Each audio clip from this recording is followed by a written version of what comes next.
Well, coming up right now on the main track, we're going to take a look at some progress I've made on the layout and some other projects here in the train room. Howdy guys, my name is Mike and thanks for tuning in with us today. Well, you might be wondering, did Mike tear his layout down again? In some of our previous episodes, I had my layout here behind me, and as you can notice, not much of a layout here behind me. Well, the good news is the layout is very much alive and well and still under construction. I was able to stay busy in recent weeks building this little studio corner, and the layout area is going to be a little separate. So we'll check in with the layout here in just a few minutes. But I've also been staying busy with some book projects. If you guys have been following the channel for a while, you may recall back in 2018, I released this book right here, Show Me Katie, which focuses on the Missouri, Kansas, Texas Railroad here in Missouri, which is the line that I'm modeling. We sold out of the book after about a couple of years, which is a good thing for me trying to sell these books, but not such a great thing for people who were wanting a copy but weren't able to get one. Well, some good news for a couple of projects we're doing. First of all, we are doing a reprint here of Show Me Katie. I've been working on this in recent weeks with our publishing company, getting that ready, doing some reformatting, adding some additional photographs, and even a few extra pages. I've had some guys asking me if it's going to be a Show Me Katie Part 2. Not exactly. Most of what was in the original book will be in the new book. In addition to this reprint of Show Me Katie, I'm also working on a couple of new books, Parts 2 and 3.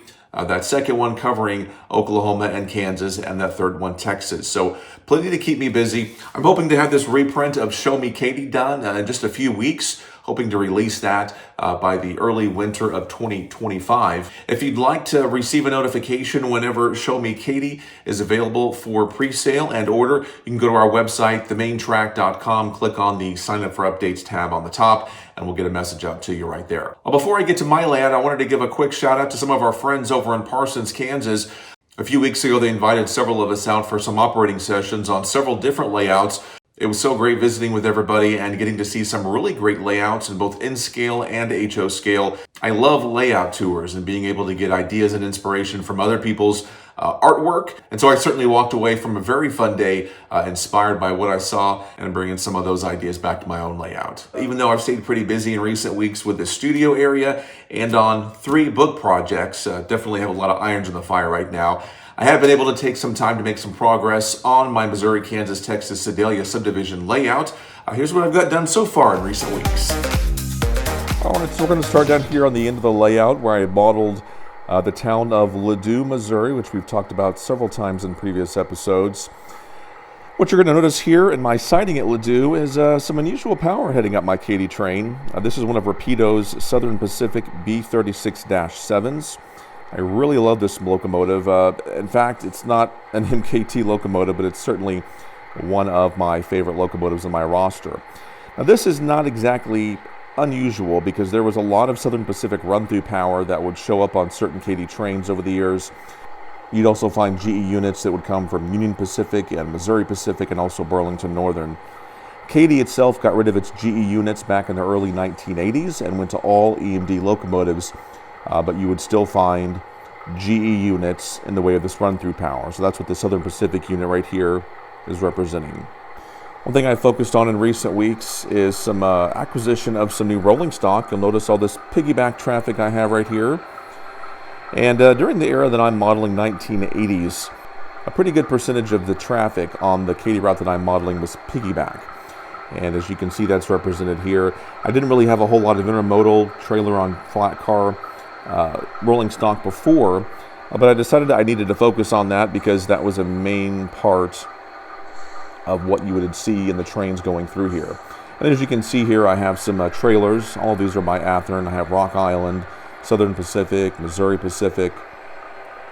You've got some Burlington Northern and Chessie system and Conrail back there. Now it's kind of interesting because when I was a kid and a train would roll by, you know, I'd enjoy seeing the locomotives up front. It's the best part of the train, obviously. All the other freight cars, the box cars, hopper cars were neat, but when they'd get to these semi-trailers, I'd kind of lose interest in the train because I was figuring, you know what, they're just semi-truck trailers. I can see those on any highway, and so I didn't think they were very interesting, but I have an appreciation for those now. It's actually getting pretty hard on our prototype railroads to even see trailers being carried anymore. It's mostly double-stack containers that are being carried. And so just like the Katy Railroad itself and so many things about railroading, these semi-trailers being carried are quickly becoming a thing of the past. Coming down here, this is one of those Rapido GP38s that we talked about in a recent episode. This is representing one of Katy's patched out former Conrail locomotives. And you can pretty much tell right there, there's no secret about the heritage of this locomotive. This came in full Conrail lettering. And as you can see right there, I've removed the Conrail words from here, both on the long hood right there and also on the front and back of the locomotive. I've also renumbered that. Now this is representing, as I mentioned, one of Katy's ex-Conrail units. Now in real life, the shop crews, when they put these into service, put the patches over the Conrail words.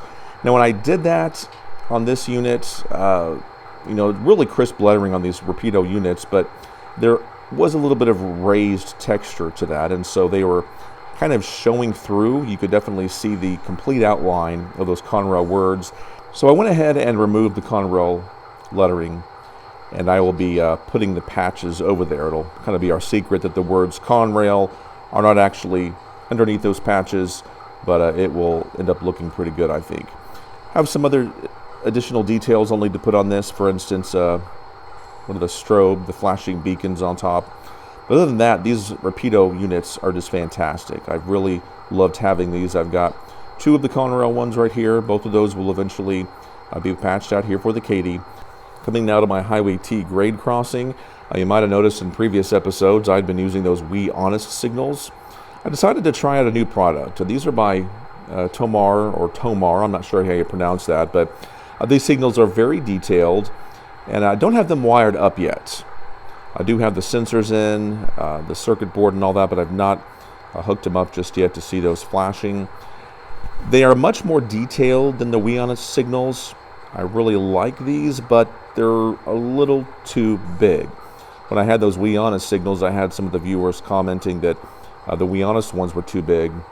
These ones, though, they kind of take the cake when it comes to being a little bit oversized. We'll talk about that in an upcoming episode. There's a whole story behind these new signals that I put in right there, but I'll look forward to talking to you about that sometime coming up. I'll let you know my thoughts on these. Here's my Ledoux Master Mix elevator. Kind of nice now I have the ability to switch in and out. My one industry here provides enough fun for me for the time being. This here is the lift out section. We talked about that in a previous episode. Now I needed to keep my access to those double doors back there. I couldn't have a lift out, as I mentioned, because my finished basement has ceilings that are a little bit too low right there. So I have the handle. I've got some latches on this. I can remove the backdrops. I have two backdrop sections. They are held together with magnets with some bracing back there, so those will simply pop out and the bridge section will lift down and I can get in and out of those doors. Now this here has been a chance for me to try out another product, and this is still to be determined. Obviously where the track crosses the joints here on my lift out section, gonna have to have a solution there. This is a product by Model Tech. It's in the UK. Long story short, I had been waiting for about 2 months for these. These are actually printed circuit boards. They go underneath your track to replace the ties, provide a lot of strength. I've seen some great YouTube videos, so I was looking forward to getting these. Now that 2-month delay was not from the manufacturer. There's a long story behind that, being stuck in customs. If you've ever ordered anything from overseas, you know that can be a real pill. But we have these in, and I'm going to be installing those in the coming days. The last time we talked, the end of the layout was pretty much this lift out section, but I've been hard at work getting some more done. It's pretty rough right now, so you'll have to excuse that. The layout is obviously under construction. I've had to do a lot of work finishing off the walls. You can see that up there. It's textured but not yet painted. I painted all the trim white. Back there in that corner, you may recall a few months ago I had that leak. The ceiling collapsed, and that was a pretty big mess. We got that repaired. It's obviously more exciting to be running trains back and forth, laying track, installing scenery and stuff, but I've been wanting to make sure that I get the room looking great, so it's a nice, comfortable place to be down here operating trains. All right, coming down here, it's the end of my passing siding here at Ladue. And coming around a big curve here, I'm going to try to make my curves to have a radius of at least 36 inches. And that'll definitely be the case around this curve right here. Take a look here at a picture of the prototype. I recently visited the area just a few days ago, and you can kind of see what this is going to look like. Just bare bones scenery out in the middle of the country here in Henry County, Missouri. Backdrops came from the previous layout, so they're in pretty rough condition. You can see the color they will be back here in the main section. This is that Eerie Skies color I had chosen. But you can see these other former sections here. I'm reusing all the parts of the old layout. And so you can see the old backdrop color right there. I've gone in, I've installed these, and I'm working on some of the joints. Now coming around here, this will be a road crossing, just a country dirt road. Now, as I mentioned, I was out at the site there in Henry County, Missouri, just getting some measurements and taking some pictures. Now, while I was out there, one of Missouri and Northern Arkansas's trains came. It's the Clinton Local that comes up on the weekends. So you want to take a look at this video here showing you a train rolling by on this track that I'm modeling. If you just replace these locomotives here with green and yellow Katy units, you get the idea of what I'm going for here on this part of the layout.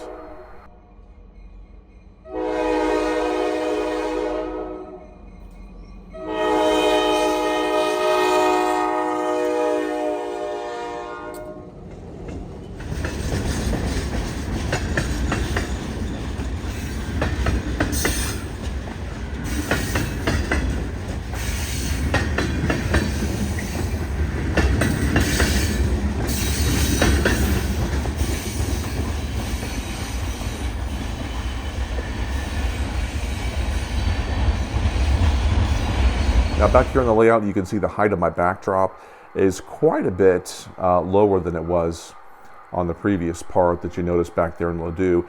That's because I wanted to preserve some of the light coming in the windows right here. I didn't want to block those windows completely. So it'll obviously let some sunlight in, but I can also open those windows. They've got cranks on them, so I can open those up, let some fresh air in. I've got some of the fascia already up right here, has not been painted. The final product here is going to be green just like that. But these are some of the portions of the former layout once again, so I'm having to go back in there and fill in a lot of the holes, and I'll be sanding that and painting all of this. All right, so I told you things were looking kind of rough around the corner, and they're not getting any prettier. Track will come down here. This will be the beginning of a causeway over Truman Lake. Now, I've showed you videos here of recent times of this Missouri and Northern Arkansas Railroad train crossing Truman Lake. I was out there a couple of years ago, actually probably more like going on 4 at this point, just to get some video and some measurements and such. And this is where the railroad was built up quite a bit over the landscape to gain elevation to be at the floodplain of the lake when they built that in the 1970s. And so this will be kind of nice, pretty close to eye level here when you're operating. Right back behind that wall that kind of juts out, I've got some plumbing back there. So I had to kind of work around that. In real life, the railroad, the causeway, does not curve leading up to the bridge, but because of the way my room is constructed, I had to use my modeler's license. All right, continuing to excuse my mess here. This is where my bench work stops. Right across this wall here, above my washer and dryer, is where I'm going to try to model the Truman Lake Bridge as close as possible to the prototype. Scaled down, it's going to be about 7 feet long. The prototype is 690 feet long. Not the world's largest bridge, but pretty sizable. And so it's a pretty neat feature, as you saw in the video right there. This became kind of a conundrum in this corner right here. Before I took the walls out, this was a kitchen area of the basement, and right below the electrical cabinet was a cabinet. I believe it had a sink in it, and it made for kind of an awkward spot in the wall right here. obviously served a purpose for a kitchen, but I didn't need it. So I've had to kind of carve out a small area because I need to preserve access to that electrical cabinet. I don't want that blocked. That is a big no-no to cover that up for a variety of reasons. So coming back around, we're making some progress here.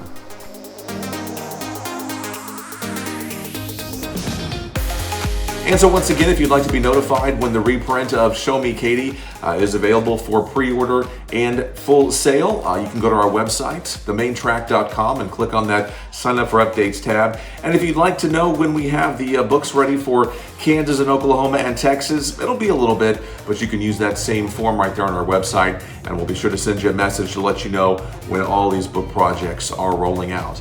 As always, thanks for joining us here on The Main Track. We'll see you next time. Until then, all aboard and all the best.